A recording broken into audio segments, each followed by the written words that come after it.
Bismillahirrahmanirrahim. Assalamualaikum warahmatullahi wabarakatuh. Perkenalkan, saya Jalaluddin dari PT Brain Data Prima bersama Petani Muda Keren mengadakan event atau acara terkait sistem pertanian. Pada kesempatan ini saya ingin menyampaikan sebuah sistem yang akan memanajemen agrikultur dan pembukuan. Sebelum berlanjut kepada materi, di sini saya akan memperkenalkan diri. Nama saya Jalaluddin MKom sebagai Direktur PT Brain Data Prima. Saya senior konsultan di bidang ERP System. Pengalaman 12 tahun yang menggunakan beberapa macam ERP seperti Dynamic Navision, Edenpayer, dan Odoo. Pengalaman industri retail lebih dari 20 tahun. Diawali dari Kopindosat pada tahun 2000, berlanjut Circle Key, kemudian saya mengimplementasikan pos retail di lapas penjara pada Yayasan Jira Foundation. Kemudian implementasi di Koperasi Bank Mandiri atau MCO Bank Mandiri. Terakhir saya implementasi di pos apotik klinik skincare yang di Samarinda. Milestone project yang saya pegang ada 4 langkah: requirement, prototype, log requirement, dan deployment. Pengalaman kerja pernah di pabrik sebagai karyawan, kemudian menjadi junior programmer Visual Basic, waktu itu masih VB6, menjadi trainer ERP Navision, kemudian sebagai konsultan ERP, dan saya sebagai pernah mengajar sebagai dosen di Bina Sarana Informatika, STEMIK RSA, dan Universitas Pamulang. Agenda pada kali ini ada 4. Pertama, pendahuluan. Yang kedua, modul smart farming. Yang ketiga, penerapan smart farming dan manfaat sistem pertanian. Diawali dengan mengapa agrikultur membutuhkan pembukuan. Alasannya, pertama, pelacakan pendapatan dan pengeluaran secara real time. Mungkin ini menjadi sebuah tantangan ketika menerapkan cost center harus real time. Tidak diingat-ingat lagi yang lewat dari 7 hari. Kemungkinan besar lupa. Kemungkinan besar angkanya bergeser. Kemungkinan besar ada manipulasi. Hal ini yang dihindari. Kedua, pelaporan yang dikonsolidasi. Dari beberapa perusahaan menyelenggarakan bisnis pertanian, pada akhirnya akan di summary, dikonsol ke headquarter atau kantor pusatnya. Nah, ini memungkinkan untuk dilakukan summary konsolidasi, baik di mata uang IDR maupun multi currency. 3, pengelolaan aset bergerak, aset tidak bergerak, dan aset pertanian. Yang keempat, perhitungan otomatis dan akurat dari upah tenaga kerja menggunakan timesheet Yang kelima, perhitungan pack house yang tepat dalam komputasi manufaktur. Biasanya digunakan untuk pengepakan, packaging, agar ketika di delivery, package ini sesuai dengan nominalnya dan satuan beratnya. Keenam, pengelolaan data petani untuk kontrak perusahaan pertanian. Perlu kontrak. Kita menyewa lahan itu harus ada kontrak. Karena di dalam kontrak itu akan dituangkan penyewaan lahannya sampai kapan. Ini penting sekali. Yang ketujuh, tracking data proyek dan pengolahan lahan. Ada di mana saja lahan-lahannya yang diolah, kita bisa tracking. Siapa saja yang terlibat di dalam lahan tersebut, kita bisa tracking. Berapa konsum biaya yang terserap atas kegiatan proyek atau pertanian tersebut, bisa kita tracking. Yang kedelapan adalah anggaran biaya versus laporan aktual. Ini yang akan di-compare antara budget dengan realisasinya. Software agrikultur terlihat eksklusif karena tidak banyak developer yang membangun sistem agrikultur. Sebagian besar petani tidak membutuhkan software untuk mengolah lahan. Dia butuh cangkul, garpu, penggarap, pembajak sawah, tidak perlu software. Itu dilakukan bertahun-tahun dan itu tidak ada masalah untuk produksi pertanian. Namun di sini ada tujuan penggunaan sistem ERP adalah untuk membantu petani dalam hal-hal sebagai berikut: penjualan, perencanaan dengan project management system, log activity dengan timesheet, memelihara alat pertanian dengan maintenance dan repair, pembelian bagian procurement untuk mensupport untuk supply gudang dan lain sebagainya. Nah, ini yang ke-7, analisa profit and loss untuk pengendalian budget. Modul smart farming, di sini ada dua bagian yang mengontrol kegiatan di lahan dengan smart IoT device dan mengontrol aktivitas sistem dengan modul agrikultur.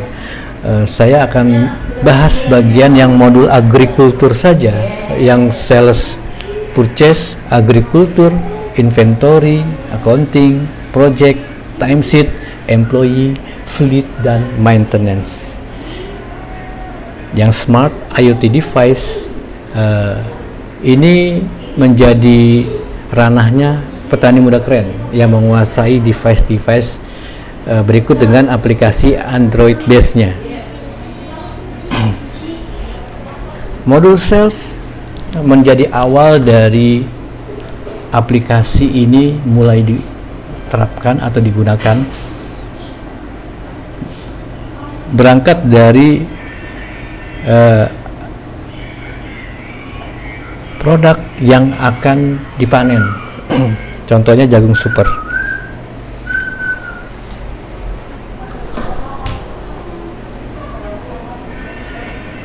Dengan kuantiti 200 ton yang dijual 1 juta per ton, totalnya menjadi 200 juta.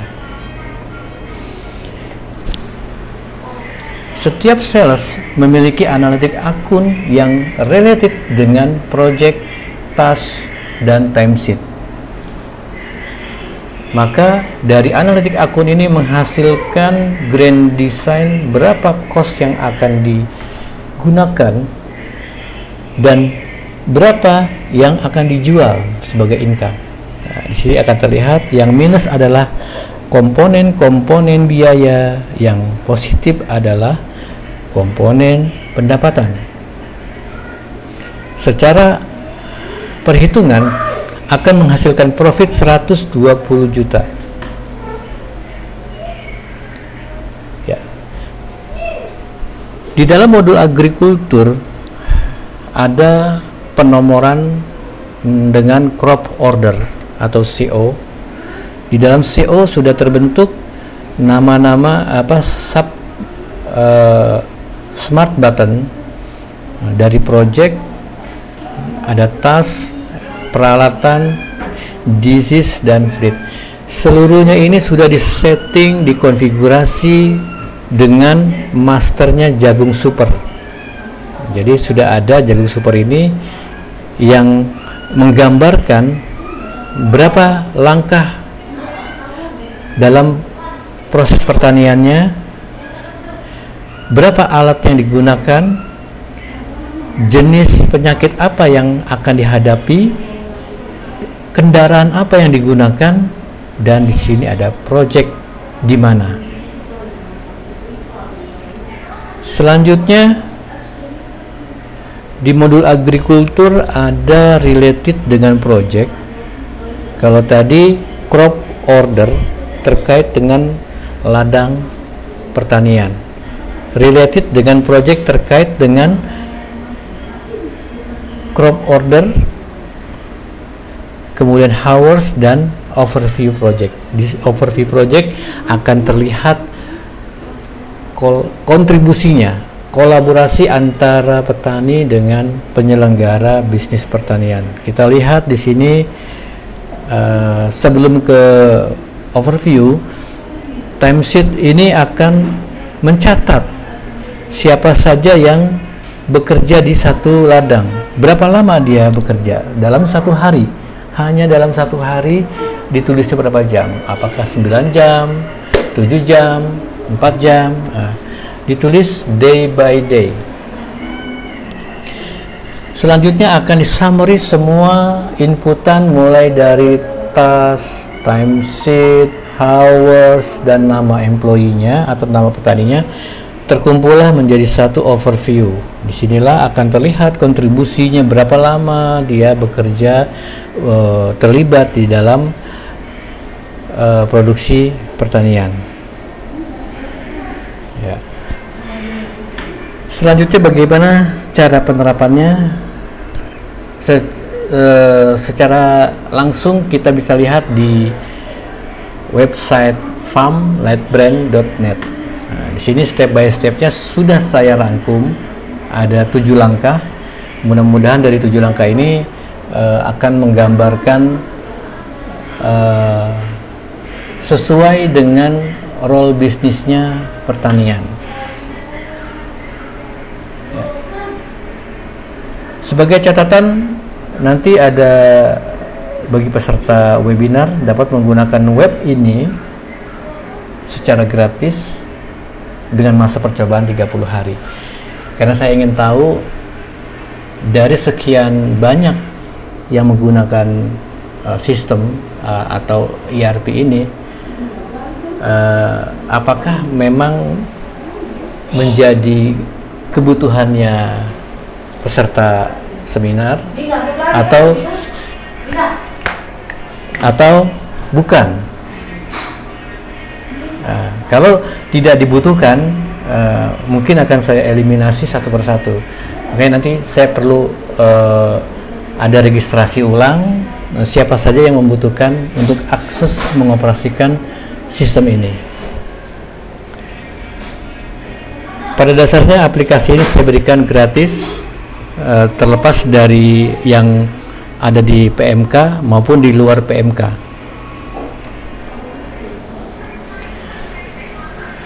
Penerapan aplikasi smart farming di antaranya kita perlu ada website yang bisa mengoperasikan.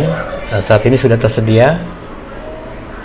Yang kedua, dibutuhkan satu user owner, satu user produksi, dan satu user sales.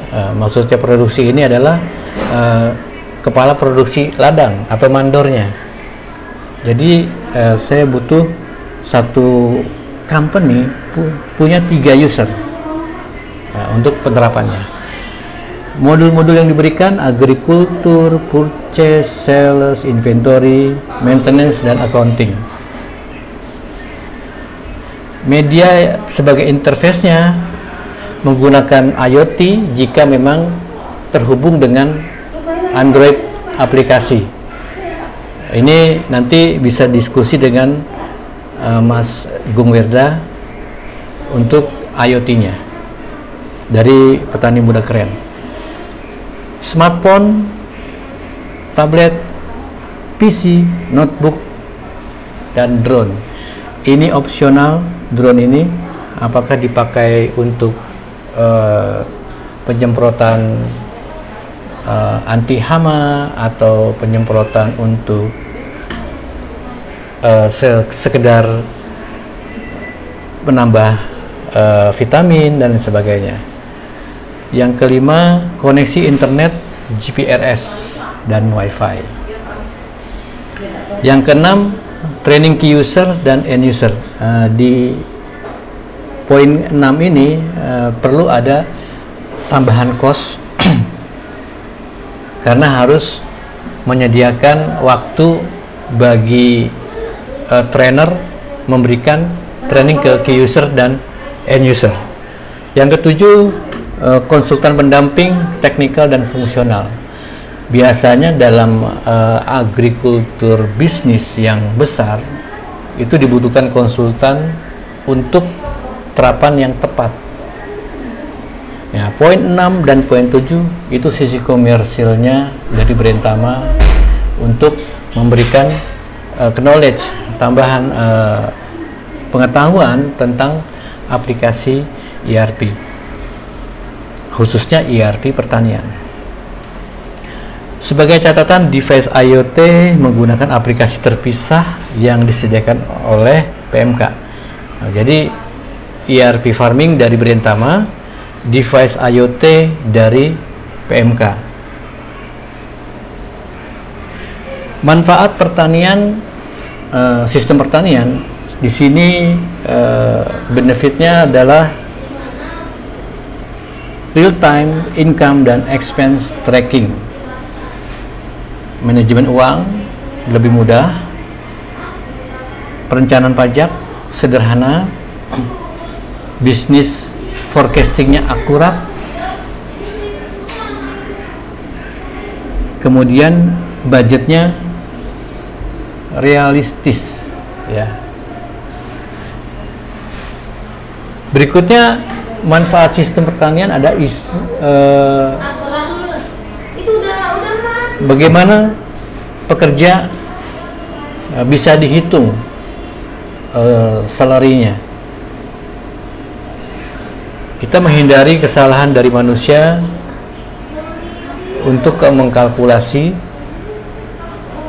karena dengan menggunakan timesheet otomatis sudah mengkalkulasi berapa per jamnya dalam satu periode. Menghindari inkonsistensi dalam penginputan. Biasanya kalau di summary dikumpulkan, baru di total ulang, rekap dan rekapan pertama benar, rekapan kedua benar, rekapan ketiganya bisa salah, atau rekapan pertama salah, rekapan kedua salah dan salah. Nah, akan seperti itu. Kemudian time consuming prosedur, bagaimana waktu ini bisa dikonsum sesuai dengan prosedur yang tepat. Ya, berarti ada tahapan. Di dalam tahapan ada timeline atau hours. Di dalam hours ada employee-nya. Itu sudah integrated. Possibility malapraktis. Karena kita sudah punya disease, nggak mungkin akan ada malapraktek atau coba-coba. Nah, tahapan itulah yang menjaga supaya tidak terjadi malapraktek. Di sini ada budget versus actual report. Nah, di sini akan membantu untuk mengidentifikasi problem tentang budget. Kadang budget tahun ini bisa terpenuhi, tahun depan bisa bertambah. Budget tahun ini tidak terpenuhi, tahun depan budgetnya dikurangi. Budget ini belum ada, tahun depan harus ada. Intinya seperti itu. jalankan bisnis dengan budget. Nah, dari semua strategi budgeting harus memiliki finance yang kuat, ya, terutama konsultan dari keuangan yang mengelola finance-nya. Selanjutnya akan didemokan aplikasi, websitenya ada di farmlightbrand.net. Nah, di sini saya siapkan juga Telegram grouping untuk memudahkan kita berkomunikasi. Nanti akan saya share. Di sini ada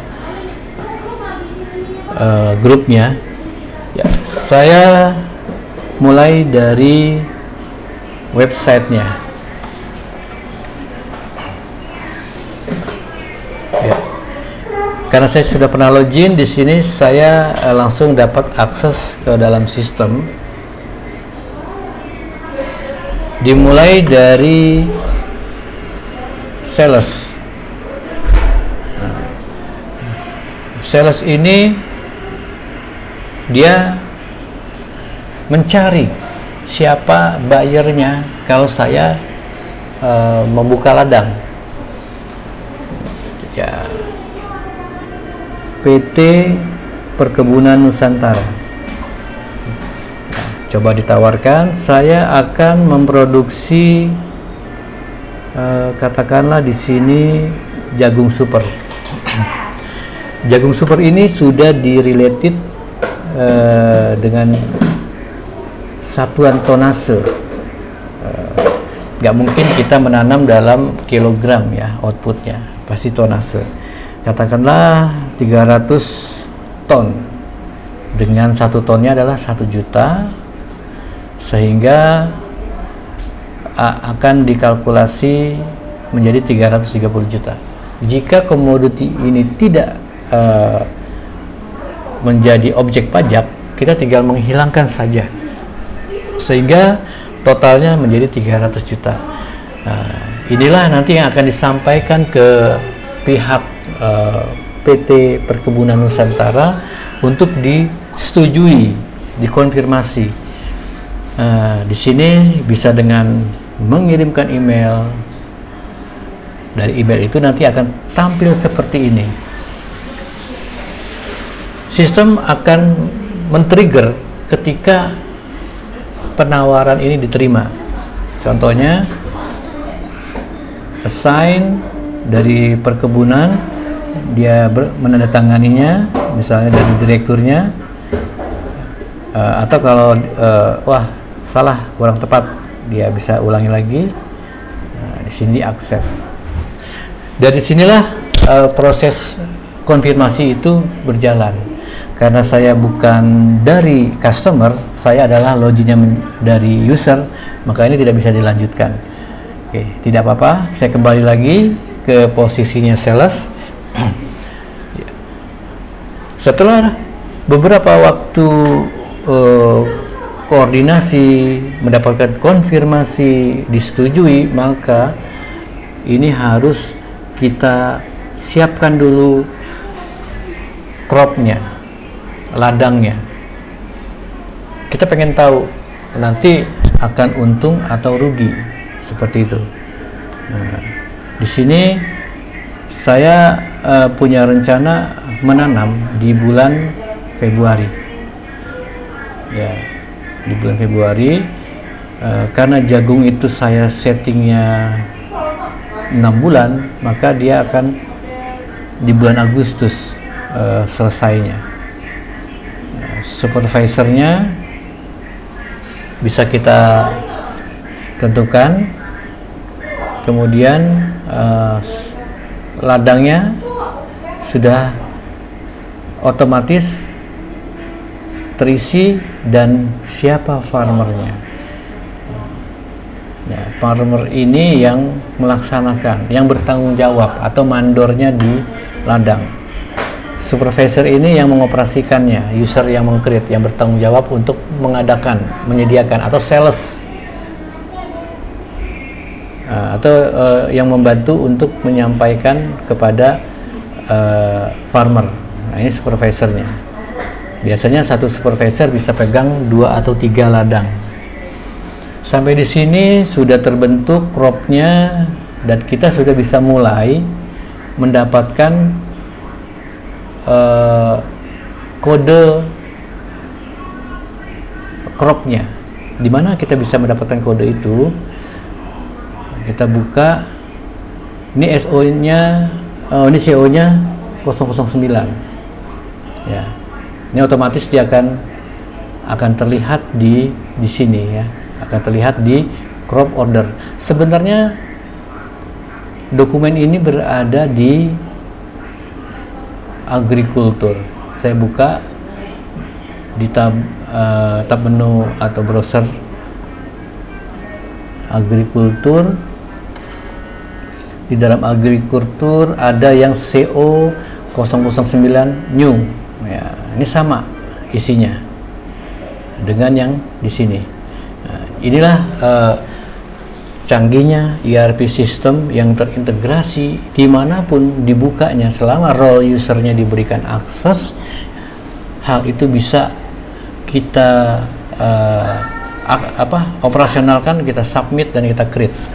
Oke.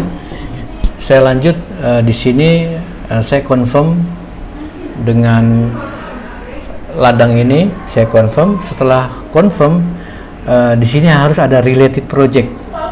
Related project bisa kita create in progress.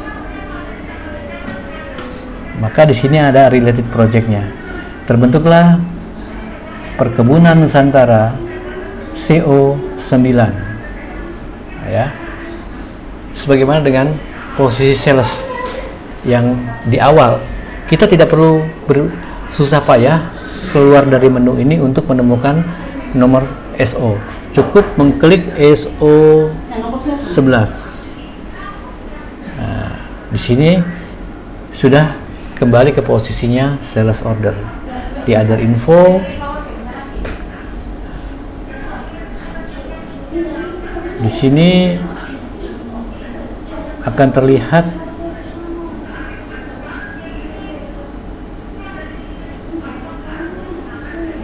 edit, kemudian ada sales time. Oh ya, saya harus lihat di sini, refresh dulu. Oh ya, di refresh.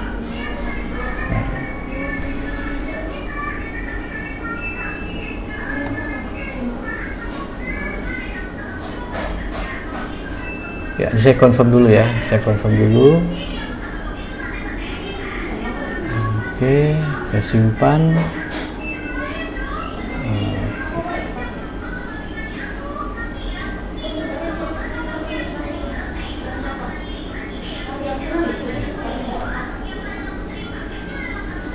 Sebentar, di sini saya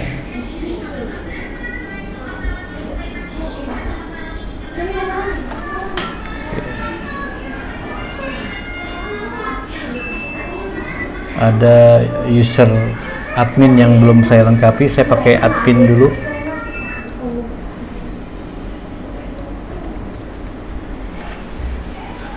Karena belum sepenuhnya saya diberikan akses admin. Nah, di sini saya ulangi lagi. Sales yang 11 tadi. Oke, tidak terbuka karena bukan saya meng-create. Harus dilepas filternya. Baru dibuka, dapat admin. Di sini ada info, ada analitik akun.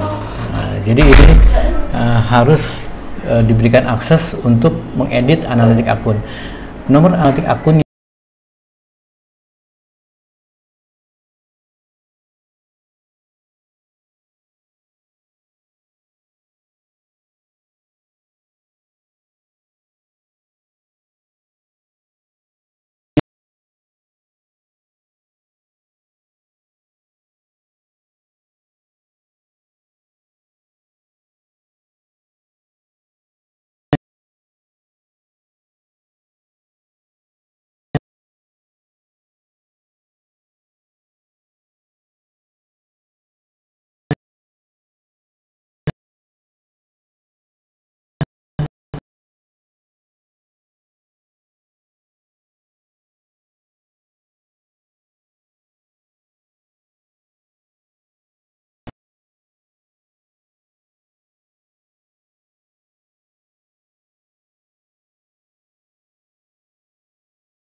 09 atau crop order nomor 9. Edit, kemudian pilih, bisa diketikkan dengan 009 saja, maka dia akan ketemu. Ini relasinya seperti ini, disimpan, harus mutasi biasa BC. Tadi saya sebutkan timesheetnya, karena 30 hari itu kan 1 bulan, tidak semua kalender terpakai, ya bisa ada masa downtime dan masa uptime-nya. Misalnya dari keseluruhan pekerjaan selama 1 bulan dibutuhkan waktu kalau 2 minggu saja itu 80 jam. 80 jam. Nah, boleh kita tambahkan di sini siapa saja yang terlibat dalam pembukaan lahan. Di sini karena per hari tidak boleh kita mengisinya 30 jam. Nah, ini udah salah kalau menulis seperti ini. Nah, ini sesuai dengan jam kerja. Jam kerja sesuai peraturan adalah 8 jam. Tapi manajemen biasanya bisa memberikannya 10 jam atau 4 jam pada hari kerjanya. Nah, ini tergantung dari catatannya mandor. Nah, di hari kedua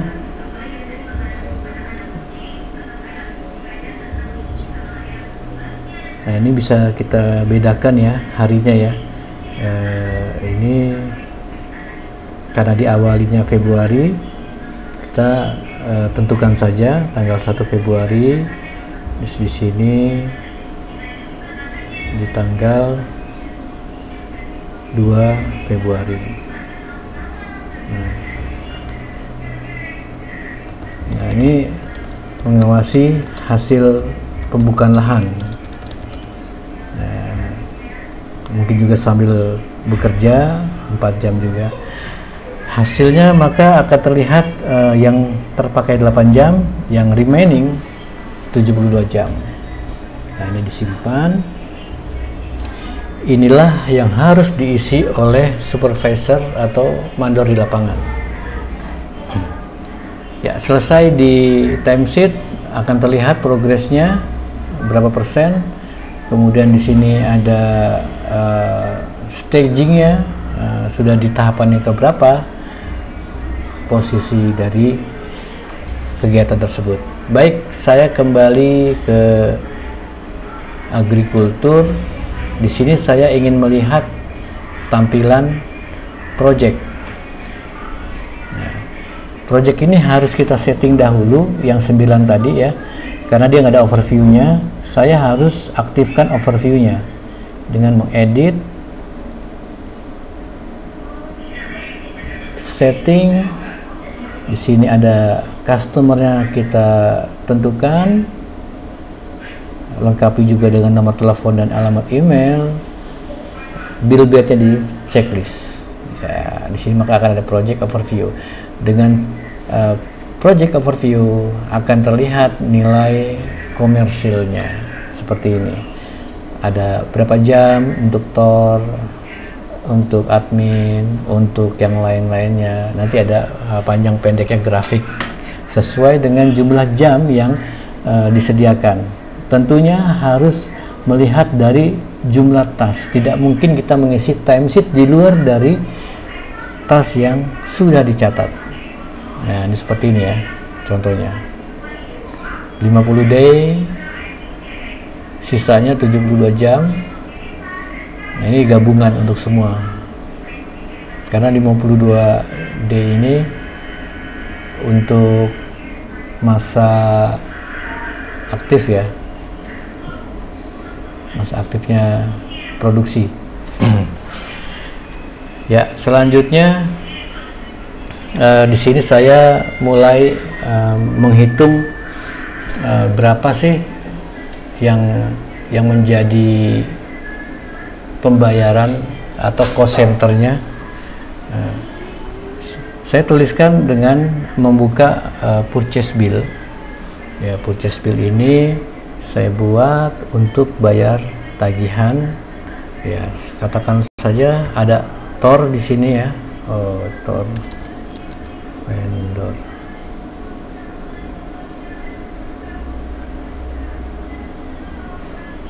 Saya lihat dulu.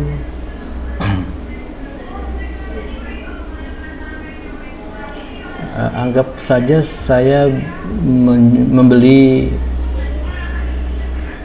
semacam benih atau bibit.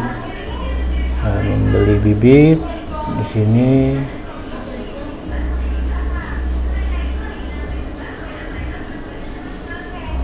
Oke. Bibitnya adalah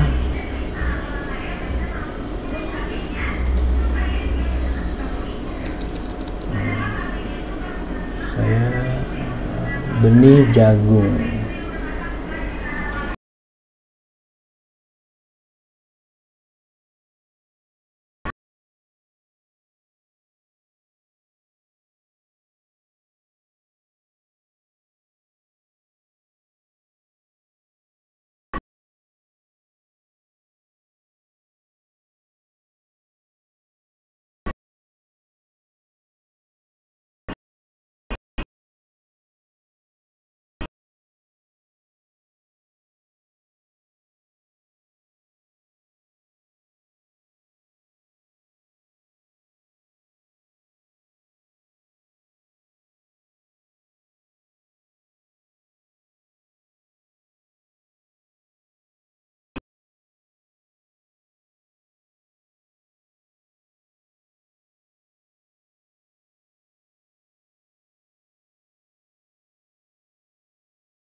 Satu ton.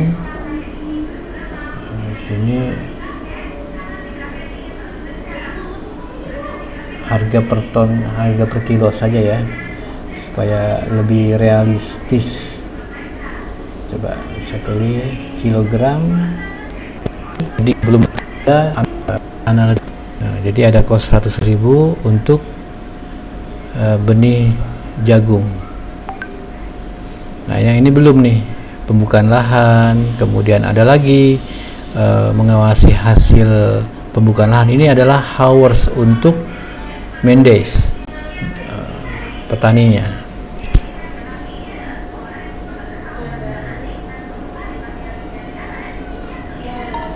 Ini bisa juga kita terapkan di sini 4 jam, karena di sini kan belum ada rupiahnya ya.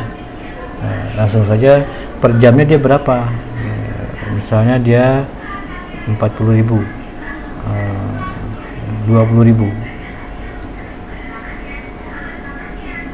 simpan.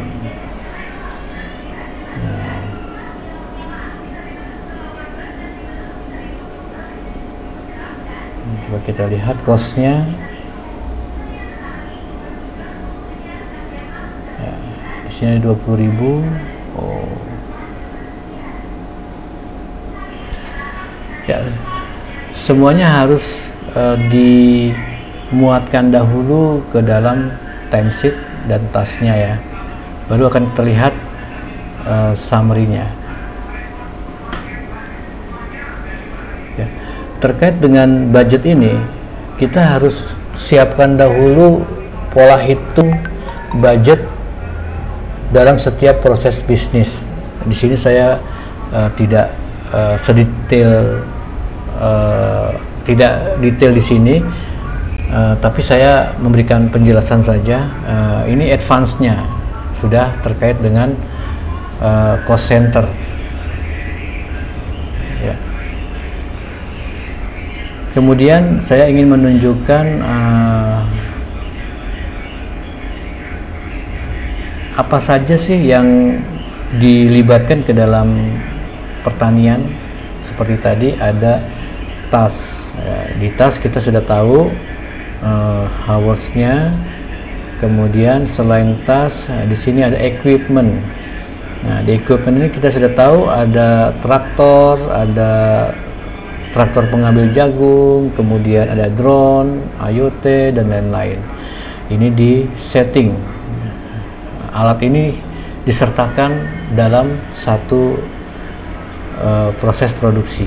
Kemudian di sini ada disease, terkait dengan nama-nama penyakitnya. Jadi ada hama jagung. Di sini ada petunjuknya, apa ciri-cirinya, kemudian berapa lama bisa bertahan hama ini, terus bagaimana kondisinya, perubahannya apa. Nah, ini dicatat di sini. Terus ada perawatannya. Jadi bagaimana cara menghindarinya. Ini harus ada library-nya, harus punya catatannya. Jadi memudahkan petani untuk mendapatkan solusi ketika terjadi serangan hama. Ya, selanjutnya ada fleet. Ini terkait dengan kendaraan. Saya punya kendaraan ada beberapa unit, 5 unit, atau setiap aktivitas saya sebenarnya punya 2 unit. 2 unit kendaraan ini ada yang dipakai full, ada yang dipakai satu saja, sesuai dengan kapan mulainya dan berakhirnya. Ini harus jelas, karena kendaraan ini kalau tidak jelas nanti mapping routingnya dia akan membingungkan supir, dia harus ke arah mana untuk selanjutnya. Jadi industri harus tertib, industri itu harus diatur timingnya. Di sini ada project, related dengan project tadi sudah ada tahapan project. Nah, ini ada crop order yang related dengan SO. Di sini ya, related. Kemudian project dengan crop order, related lagi. Di sini ada related cropnya, ini masternya. masternya dari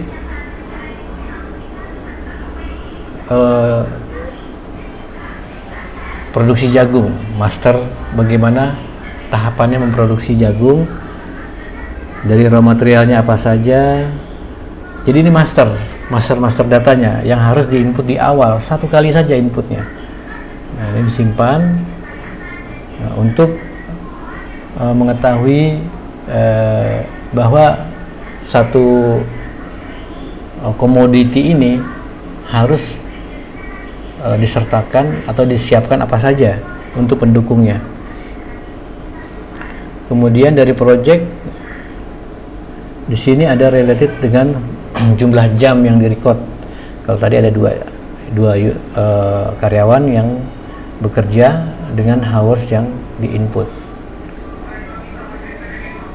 Nah, di sini ada project overview. Akhirnya kita bisa mendapatkan secara keseluruhan nilai sebuah project. Di sini karena belum dijual, belum ada invoice-nya, maka dia menjadi minus.